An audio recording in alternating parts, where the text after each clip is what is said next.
Nous venons donc de parler des plans de paiement et des essais gratuits, ou des essais avec pénalité, comme vous voulez. Maintenant, nous avons la troisième et dernière des offres de downsell, que j'aime appeler les downsell de fonctionnalité. Commençons. Les mêmes 5 à prix. Description, exemple, clé, résumé. Dessin très propre. C'est tellement joli. D'accord. Donc, fondamentalement, vous voulez acheter le produit. Non, c'est trop cher. J'en retire et je demande, qu'en pensez-vous? C'est comme ça que ça fonctionne. Très bien. Voici comment je l'ai appris. Un ami a triplé son taux de conclusion le trimestre dernier, passant de 25 à 75. Étonné, je lui ai demandé son secret. Était-ce un plan de paiement ou une remise? Il m'a répondu, ni l'un ni l'autre. Et j'ai dit, d'accord, comment ça marche alors? Il dit avoir baissé son prix en supprimant une option. Et j'ai demandé, quelle fonctionnalité as-tu retirée? Et il a répondu, ma garantie. J'étais là. Quoi? Il a dit, oui, donc j'ai mon offre à 4 000 $. Et puis les gens disent, non, je ne peux pas me le permettre. Et il répond, pas de souci. Il dit, je le fais pour 2 000 $, mais sans garantie. Les gens voient alors la valeur de celle-ci et choisissent finalement l'offre la plus chère. On est passé de 25% à 35% d'acheteurs pour le produit cher, plus 40% pour l'offre économique. C'est comme ça que j'ai appris le processus de downsell par fonctionnalité. Voici donc la description. Les downsells par fonctionnalité font baisser les prix en modifiant ce que les clients reçoivent. Ici, on réduit les prix. Ailleurs, on a juste modifié les conditions. Ici, on baisse les prix. Je le fais en offrant moins de quantité et de qualité, des alternatives moins chères ou sans les options. Chaque fonctionnalité a donc un prix et une valeur. C'est là que ça devient vraiment malin. Si vous retirez quelque chose, le prix baisse, bien sûr, mais la valeur baisse aussi. Donc, les fonctionnalités que vous retirez et la réduction du prix influencent la qualité de l'offre pour la personne. Ainsi, ces changements de rapport qualité-prix influencent la façon dont les gens achètent. Les gens cherchent donc la meilleure offre pour eux. Ainsi, en retirant ce qu'ils détestent et en baissant considérablement le prix, c'est une excellente affaire. En retirant ce qu'ils aiment et en baissant le prix, l'offre est moins bonne. C'est là que la science du downsell fonctionnel devient très attrayante. Très bien. Les gens vont donc mieux percevoir la valeur de ce que vous avez retiré. Après avoir constaté la différence de prix, en d'autres termes, les gens comparent l'argent économisé à la valeur perdue. Le downsell par suppression de fonctionnalités incite alors les clients à revenir vers les offres plus chères. Il faut donc retirer les fonctionnalités de la plus haute à la plus basse valeur. Comme on veut plus de valeur pour son argent, cela incite les clients à choisir l'achat le plus avantageux. Ce downsell suit une formule simple. On retire quelque chose, on baisse le prix et on demande alors, et maintenant, qu'en pensez-vous? Voyons donc quelques exemples. Appliquons le downsell sur la qualité d'un produit. Pour les services, cela peut signifier une quantité moindre, moins de séances, moins de temps, une durée plus courte. Pour les produits, cela peut signifier en avoir moins. Très bien. Donc un downsell sur la quantité de produits serait, au lieu d'un approvisionnement de 3 mois, que diriez-vous de commencer avec seulement un mois? Un downsell sur la qualité du service pourrait consister à dire, au lieu de 4 séances par mois, pourquoi ne pas commencer avec 2 séances par mois? Voilà donc pour le service et la quantité. Très bien, parlons maintenant de la qualité du produit. Voici comment nous procéderions pour un downsell. Pensez à des versions plus anciennes, des matériaux moins fiables, des matériaux de statut social inférieur, etc. Très bien. Donc, la qualité du produit, par exemple, plutôt que du cuir, proposez du vinyle. C'est un downsell de qualité ou de fonctionnalité. C'est un peu plus complexe parce qu'il y en a tout un tas, d'accord? Cela signifie beaucoup de choses. Et voici quelques exemples. La qualité des services, et l'astuce, c'est que cela fonctionne aussi pour augmenter la qualité du service. Donc, vous pouvez aussi aller dans l'autre sens. Lorsque vous réfléchissez à chacun de ces axes de qualité pour les services, vous pouvez faire en sorte que votre offre plus chère en ait davantage, d'accord? Donc, au lieu d'un temps de réponse de 5 minutes, pourquoi ne pas commencer avec un temps de réponse d'une nuit? Vous ferez des économies et obtiendrez vos réponses malgré un court délai. Découvrons la qualité de service. La disponibilité temporelle, des horaires fixes contre un accès illimité. Ce dernier est plus précieux. Pour une offre moins chère, limitez l'accès à des permanences plutôt qu'à n'importe quel moment. Soit par jour comme lundi, mercredi, vendredi ou quotidiennement, soit par heure, de 9 heures à 17 heures ou 24 h 24. Il peut s'agir de la durée, par exemple des appels de support de 15 ou 60 minutes ou de la zone géographique. C'est un seul site contre tous les emplacements que nous possédons, cela inclut les frais d'annulation ou la reprogrammation gratuite. La rapidité de la réponse. Réponse en minutes, heures ou jours. Vitesse de livraison. Faites la queue, soyez prioritaire, servis le jour même, demain ou plus tard. Chacun diffère. Taux de service. Un contre plusieurs, plusieurs à un, ce qui représente la version ultime. Mon équipe est réunie en une personne. Communication par SMS, chat et vidéo. Vous êtes qualifié comme fournisseur. Alors, est-ce le propriétaire, un ancien ou un nouveau junior? Est-ce en direct ou enregistré? Assistez-y maintenant ou plus tard en différé. Vous pouvez choisir entre présentiel et distanciel. Préféreriez-vous être ici en personne avec moi ou regarder cela ailleurs? Préféreriez-vous le faire vous-même? Voudriez-vous que nous le fassions avec vous? Ou préférez-vous qu'on le fasse pour vous? Expiration. Ça marche pour toujours, un certain nombre de fois ou à des moments précis. Personnalisation. Le voulez-vous générique ou souhaitez-vous du sur-mesure? Garantie d'assurance. Pensez aux différentes durées de validité, d'un an à la vie entière pour votre couverture. C'est exactement ainsi que cela fonctionne. Cela fonctionne pour un événement négatif spécifique ou dès qu'un problème survient. Les conditions sont soit inconditionnelles, soit liées à X, Y et Z, une garantie conditionnelle. Ce sont des options de service réduites, transformables en suppléments. Mais si vous vous demandez comment faire pour comment puis-je retirer des fonctionnalités, vous n'avez probablement pas quantifié la moitié de ces points, alors définissez vos attentes de service. Inutile de tout mentionner, mais pour retirer des éléments, expliquez ce que c'est avant de le faire. C'est une vente descendante en supprimant des fonctionnalités. Au lieu de réduire la qualité, supprimez la fonctionnalité. Dans l'exemple, il a retiré une garantie. À la place du support par chat, email et appel, gardez seulement le chat et l'email.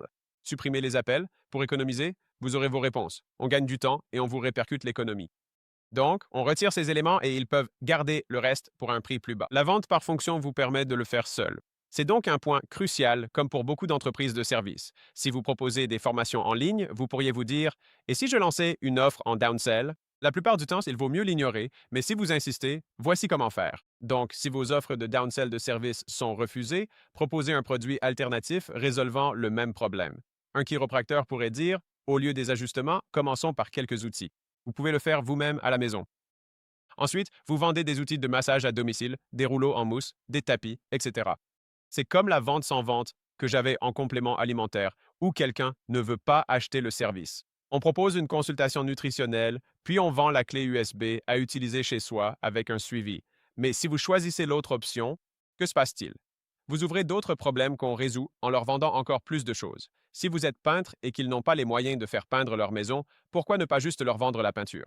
Et vous laissez louer l'une de nos machines à pulvériser pour une utilisation quotidienne? C'est un downsell facile. Alex Ramosi, plutôt que de racheter et développer votre activité, pourquoi pas un atelier? Allez sur acquisition.com. C'est ça l'idée. Le fait pour vous, c'est mon équipe qui s'occupe de tout pour vous, au mieux, pour toujours. Revenons en arrière. Venez à un atelier, vous aurez quelques jours et nous verrons ce que nous ferions. Nous vous dirons exactement ce que nous faisons, mais en 1 heure, pas pour la vie. Ça dure 2 jours. L'heure, c'est si vous êtes avec l'un de nos experts. D'accord, passons aux points importants. Alors souvenez-vous, ne négociez jamais, jamais le prix. Gardez toujours la posture d'un guide bienveillant. Parfois, le downselling consiste à essayer de trouver la meilleure offre pour eux. Vous pouvez avoir un nombre illimité de tentatives avec un client tant que vous restez utile. Vous dites, je comprends tout à fait. Voyons si on trouve ce qui vous convient. Personne n'est offensé. Si vous ne faites pas ça, faites ceci. Ça donne une impression désagréable. Garde cette posture en retrait. Trouvons ce qui te va, mec. Ajuste. D'accord, c'est important. Donc, ajuste ton processus de downsell de fonctionnalité. Nous avons donc pour mission de faire en sorte que le produit ait la plus grande valeur par rapport à son coût aux yeux du client. Mais au début, tu ne connaîtras pas grand-chose des préférences de tes clients. Donc, à mesure que tu résous les mêmes problèmes pour le même type de client, tu dois apprendre ce qu'ils trouvent le plus précieux. Et ensuite, tu commenceras à standardiser cela. Parce que si tout le monde a le même ordre d'importance ou de préférence, alors quand tu retires des éléments, tu peux les retirer dans un ordre précis. Par exemple, mon ami a retiré la garantie et il savait que c'était ce qui générait le plus d'adhésion. Très bien. Voici donc comment je standardise mon processus de downsell. D'abord, je retire quelque chose de précieux et je baisse un peu le prix. Très bien. C'est ce qu'il a fait. Avec sa garantie, il a baissé le prix. Là, j'ai dit 2000, je ne sais plus à combien il l'a baissé, disons 4000. Et il dit, d'accord, eh bien, je retire la garantie et je le propose à 3500 $. Comme la différence est minime et que j'ai retiré quelque chose de vraiment précieux, ils se disent, oh non, je préfère avoir ça. Ils se réengagent donc car j'ai ôté quelque chose de précieux et baissé un peu le prix. À ce stade, s'ils refusent encore cette offre, je fais ça pour qu'ils reconsidèrent le prix initial. Si ça ne marche pas, je continue à retirer des fonctionnalités et à baisser les prix jusqu'à ce qu'ils achètent. Je préfère donc que les gens aient quelque chose plutôt que rien. À ce stade, je retirerai la prochaine fonctionnalité en baissant fortement le prix, car c'est peut-être là le problème. Je vais donc enlever des choses auxquelles ils n'accordent pas d'importance avec une grosse réduction. Et maintenant, j'augmente la valeur. La première étape consiste à enlever un élément très précieux, comme une garantie, et on baisse le prix d'une petite somme. Ils font une nouvelle vente incitative où ils n'en font pas. Ils diraient, hé, remettons la garantie et retirons cette autre fonctionnalité et enlevons une grosse partie du prix. Et à ce moment-là, ils se disent, oh, super, moins de cette chose dont je me fiche. Et un prix bien plus bas, ça me va, non? Vous pouvez maintenant nommer vos offres. Première, affaires ou économique, en fonction des options et des prix. Je préfère nommer l'offre la moins chère. Souvenez-vous de l'histoire de la voiture de location. Le minimum. J'aime bien ce terme parce qu'il sous-entend qu'ils doivent au moins prendre cette option. Et si quelqu'un refuse tous les forfaits, je dis simplement, donc rien de plus que le forfait minimum, alors, exactement comme ils me l'ont dit. Et nous faisons cela parce que ça marche toujours. Ce n'est pas toujours efficace, mais c'est très performant. D'accord. Comme pour la vérification de température du plan de paiement, nous en faisons de même pour les fonctionnalités. Si après 2 modifications ils refusent encore, assurez-vous qu'ils sont toujours intéressés. Vous pouvez alors dire simplement hé, juste pour être sûr qu'on est bien sur la même longueur d'onde. De 1 à 10, tu la veux à quel point? S'ils disent 8 à 10, super, on trouvera une solution. Sous 10, dites je dois peut-être revoir l'offre ou trouver d'autres options de paiement. Revenez aux offres de paiement alternatives. Des 8 ou plus, proposez ces plans après chaque offre et demandez marché conclu ou d'accord, ça vous va. Et c'est quelque chose que j'ai simplement constaté qui fonctionne. De manière très efficace, avec les offres alternatives sur les fonctions ou le paiement, c'est qu'en fait vous êtes un peu en mode troc, mais dans le bon sens. C'est juste comme dire écoute, laisse-moi arranger ça pour toi. Donc si on faisait ça, est-ce que ça t'irait? C'est bien ça? Est-ce que ça te semble juste? Ce genre d'accord, ça marche? Quand vous dites ce type de choses, les gens éprouvent souvent de réelles difficultés à refuser la réciprocité. Et donc vous dites, je veux cette chose. Vous dites, c'est bien compris. Je vais accepter vos conditions. Je vais retirer cette chose, mais maintenant vous allez accepter mon prix. Ça te va? Et si vous faites ça 2 ou 3 fois, il est très difficile pour les gens de dire non, parce qu'il leur est difficile de dire non, ce n'était pas juste. Et dans mon podcast, épisode 202, je donne une explication complète, à l'oral, de la façon exacte dont je dis cela avec la bonne tonalité. Donc, si vous voulez écouter mon podcast, épisode 202, Alex Ramosi de Game, vous pouvez m'écouter. En train d'expliquer tout cela en détail. Donc, si vous avez des commerciaux qui font des downsells, je le recommande vivement. Alors, le conseil gratuit favorise les downsells de fonctionnalités en mode faites-le vous-même. Je m'explique. Je demande, même si nous n'allons pas travailler ensemble, s'ils n'achètent rien sur X, je veux vous aider. C'est comme la nutrition. Venez simplement à une orientation gratuite sur X demain. À la fin, je propose un produit, faites-le vous-même, pour le même problème que les services clés en main, mais moins chers. En gros, venez à notre orientation pour peintre à domicile. Lors du conseil peinture à domicile, je pourrais louer mon matériel et vendre quelques pots de peinture pour qu'ils le fassent eux-mêmes, non? C'est ça l'idée. Nous avons donc une autre version de notre offre qui ne prend pas beaucoup de temps, mais permet de le faire soi-même tout en payant. Conseil de pro, je recommande fortement de proposer un downsell de votre garantie, c'est-à-dire une légère baisse de prix sans la garantie. Beaucoup de gens se réengagent et vous pouvez aussi proposer tout simplement cette option à vos clients actuels. C'est donc un conseil de pro. Nous avons découvert quelque chose de vraiment intéressant dans notre portefeuille d'entreprise. En comparant la LTV à travers tous les segments de services, il y avait un service que j'ignorais qui avait la deuxième LTV la plus élevée. Et la raison pour laquelle cela m'était inconnu ou intéressant, c'est qu'ils étaient à un prix bien plus bas. En général, les clients avec la plus grande valeur vie client sont ceux qui perdent le plus.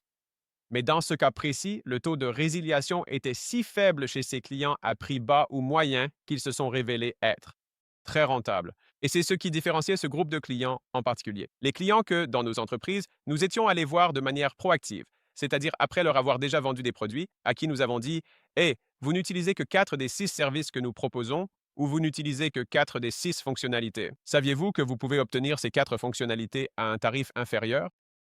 Les gens disent je ne savais pas. On dit attendez, je m'en occupe. Je vous fais passer à ce tarif. C'est la meilleure offre pour vous. Ces personnes ne partent jamais. Donc, s'il y a des gens, s'il y a cette grande idée reçue, c'est comme si on se disait, eh bien, j'espère juste pouvoir les facturer aussi longtemps que possible. Non, trouvez-le genre, hé, je comprends d'où vous venez. Ça m'a vraiment étonné, c'est pour ça que je le partage avec vous. Si vous voyez que les gens n'utilisent pas votre service, ils vont annuler. J'ai plein de données pour le prouver côté salle de sport. C'est vrai pour toute entreprise. Si les gens ne consomment pas le service, ils résilient plus vite. Donc, mieux vaut juste baisser le prix pour l'ajuster à leur usage réel, car c'est de là qu'ils tirent de la valeur. Ils se disent waouh, ils sont honnêtes. Ils m'ont proposé de payer moins d'eux-mêmes. Je les adore. Ils sont passés de je vais annuler car je n'utilise pas tout à ils sont incroyables, ils ont été proactifs. Bien sûr, vous pouvez faire ça en cas de résiliation. C'est un peu comme une dernière chance, mais vous gagnez la bienveillance si c'est vous qui prenez l'initiative de les contacter. Et voici la dernière chose que j'adore. C'est la seule façon dont vous pouvez baisser votre prix. Très bien, vous pouvez me citer là-dessus. C'est la grande exception. Vous pouvez baisser votre prix sans changer ce que vous leur donnez. et c'est parce que vous changez ce qu'ils vous donnent. Donc, disons que j'ai une offre à 500 dollars et qu'ils me disent je ne peux vraiment pas me permettre de payer plus de 400 dollars. Et je dis je comprends tout à fait. Mais pour 400 dollars, vous seriez prêt à le faire? Oui, d'accord, j'accepte dans ces conditions. Donc maintenant, j'ai modifié l'offre. Je dis je vais le faire. Si vous me laissez des avis sur tous ces sites, que vous me donnez des témoignages, que vous publiez tous les jours et que vous me recommandez 2 personnes tout de suite, veuillez me présenter à 2 personnes.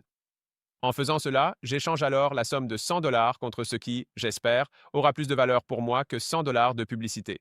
Et donc, chaque personne peut accomplir bien d'autres choses. Fondamentalement, c'est donc le prix plus le troc. Donc, si quelqu'un vient me voir, et je l'ai déjà fait, si quelqu'un vient me voir et dit Hey, Suzanne s'est inscrite pour 400 dollars et moi pour 600 dollars, je réponds Ah, tu veux faire comme Suzanne? J'adorerais ça, car Suzanne nettoie ma salle de sport quotidiennement. Elle m'a aussi présenté 3 amis et publie sur Facebook chaque jour. Tu veux faire ça? On peut te mettre en place tout de suite. Et là, ils disent Oh, je vais garder les 600. Je réponds Pas de souci, t'inquiète pas. Donc, tu es totalement couvert, parce que ce sont les conditions dans lesquelles Susan a effectivement payé moins.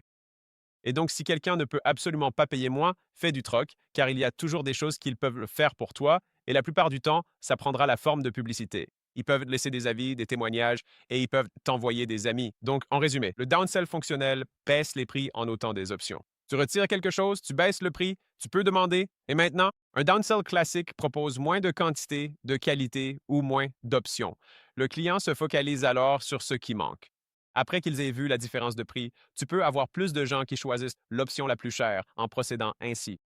En retirant ce qu'ils détestent et en baissant beaucoup le prix, plus de clients choisiront le downsell. Si tu retires ce qu'ils aiment en baissant peu le prix, ils choisiront l'offre originale. Ainsi, le premier downsell pousse à revoir mon offre initiale. Les autres les orientent vers l'offre idéale pour eux. Si un prospect refuse plusieurs downsells, vérifie s'il veut toujours ton produit avant de continuer. C'est la chose 8 à 10. Si un prospect apprécie les fonctionnalités, mais bloque sur le prix, propose des downsells ou échelonnements très efficaces ici. L'offre est désormais sur mesure. C'est comme, OK, voici une suite de fonctionnalités, voici le prix. Ils disent, je le veux, mais pas les moyens. Tu demandes, toujours ou juste là? Et ils disent, aujourd'hui. D'accord, voyons l'organisation. Comment régler la moitié et être payé? Puis, suis cette voie. Tu peux désormais proposer un downsell de fonctionnalités aux clients existants avant qu'ils n'annulent, ce qui prolonge leur LTV. Offre aussi une réduction en échange de la promotion de ton entreprise. Et cela conclut ainsi notre section sur l'offre de downsell. Et dans la prochaine et dernière des 4 parties, nous parlerons des offres de continuité.